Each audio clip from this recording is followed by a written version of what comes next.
DD current news में अभी की खबर है, क्या है टीका व्युत्पन्न पोलियो। हाल ही में मेघालय के टिकरी किल्ला में 2 साल का बच्चा वैक्सीन व्युत्पन्न पोलियो या टीका जनित पोलियो से संक्रमित पाया गया। केंद्रीय स्वास्थ्य मंत्रालय के अनुसार यह एक ऐसा संक्रमण है जो कम प्रतिरक्षा वाले कुछ लोगों में होता है। चलिए अब जानते हैं टीका जनित पोलियो के बारे में। यह एक ऐसी दुर्लभ स्थिति है जब मौखिक पोलियो वैक्सीन में प्रयुक्त पोलियो वायरस का कमजोर प्रकार उत्परिवर्तित हो जाता है और पैरालिसिस उत्पन्न करने की क्षमता पुनः प्राप्त कर लेता है। दरअसल ओपीवी में एक जीवित कमजोर वायरस होता है जिसका उपयोग रोग के खिलाफ टीकाकरण के लिए किया जाता है। यह कमजोर वायरस एक सीमित अवधि के लिए आंतों में प्रतिकृति बनाता है और मल के साथ उत्सर्जित होता है, लेकिन कुछ दुर्लभ मामलों में यह वायरस इतना उत्परिवर्तित हो सकता है कि ऐसे स्थान जहां साफ सफाई कम है वहां प्रसारित होकर बीमारी पैदा कर सकता है। इस तरह से फैले वायरस को वैक्सीन व्युत्पन्न पोलियो वायरस कहते हैं।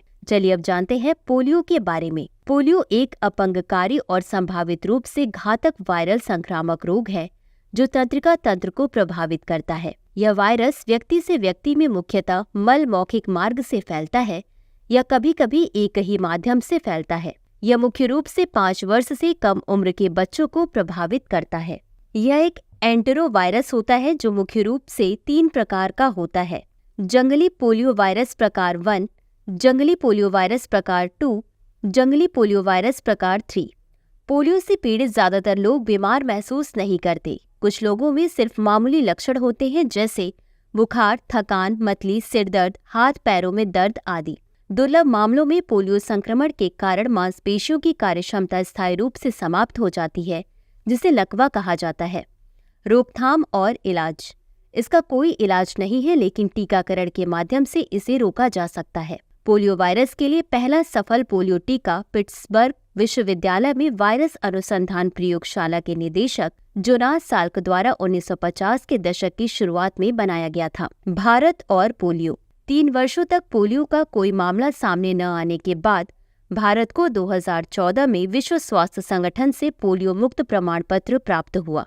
यह उपलब्धि सफल पल्स पोलियो अभियान से प्रेरित है जिसमें सभी बच्चों को पोलियो की खुराक पिलाई गई। देश में जंगली पोलियो वायरस का अंतिम मामला 13 जनवरी 2011 को पाया गया था।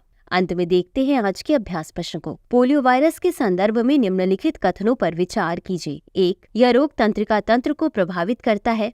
2. भारत में जंगली पोलियो वायरस का अंतिम मामला 13 जनवरी 2011 को पाया गया था। उपर्युक्त कथनों में से कौन सा या कौन से कथन सही है या सही है? A केवल 1, B केवल 2, C 1 और 2 दोनों, D न तो 1 और न ही 2। इस प्रश्न का उत्तर कमेंट बॉक्स में जरूर दें। अभी के लिए बस इतना ही। धन्यवाद।